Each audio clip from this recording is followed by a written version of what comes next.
News Tamil நேயர்களுக்கு வணக்கம். நாம இப்போ எதை பத்தி பார்க்க வந்திருக்கிறோம்னா, தமிழக அரசால 61 கோடி ரூபாய் செலவுல புதிதா அமைக்கப்பட்டிருக்கிற எல் வடிவிலான மேம்பாலத்தை பத்தி தாங்க பார்க்க வந்திருக்கிறோம். சர்தார் பட்டேல் சாலையிலிருந்து ராஜீவ்காந்தி சாலை நோக்கி செல்லும் இந்த எல் வடிவிலான மேம்பாலத்தின் பணிகள் கிட்டத்தட்ட 97% நிறைவடைந்திருக்கு. வருகிற 16ஆம் தேதி தமிழக முதலமைச்சர் மு.க. ஸ்டாலினால இந்த மேம்பாலம் திறக்கப்பட இருக்கு.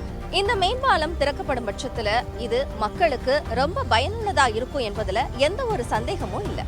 சென்னையை பொறுத்த வரைக்கும் போக்குவரத்து நெரிசலை சமாளிப்பதற்காக தமிழக அரசு பல மேம்பாலங்களை கட்டியிருக்காங்க. அந்த வகையில கிண்டியிலிருந்து அடையாறு நோக்கியும், அடையாறிலிருந்து கிண்டி நோக்கியும், OMR சாலையிலிருந்து கிண்டி செல்லும் வாகனங்கள் சிரமமின்றி பயணிப்பதற்கு இந்த மேம்பாலம் அமைக்கப்பட்டிருக்கு. சர்தார் பட்டேல் சாலையில் இருந்து ராஜீவ்காந்தி சாலை நோக்கி செல்லும் இந்த பாலமானது 61 கோடி ரூபாய் செலவுல எல் வடிவில் அமைக்கப்பட்டிருக்கு.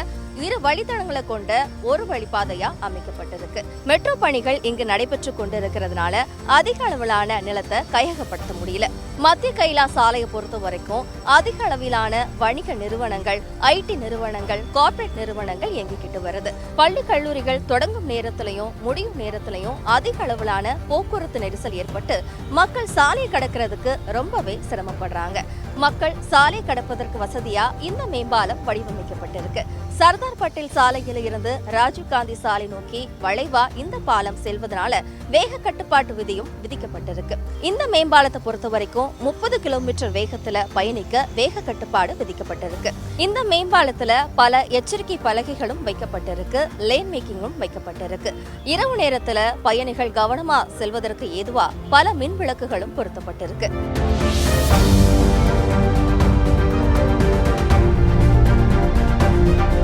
நியூஸ் தமிழ் செய்திகளுக்காக ஜெயஸ்ரீ. செய்திகளை உடனுக்குடனும் துல்லியமாகவும் தெரிந்து கொள்ள சப்ஸ்கிரைப் பண்ணுங்க.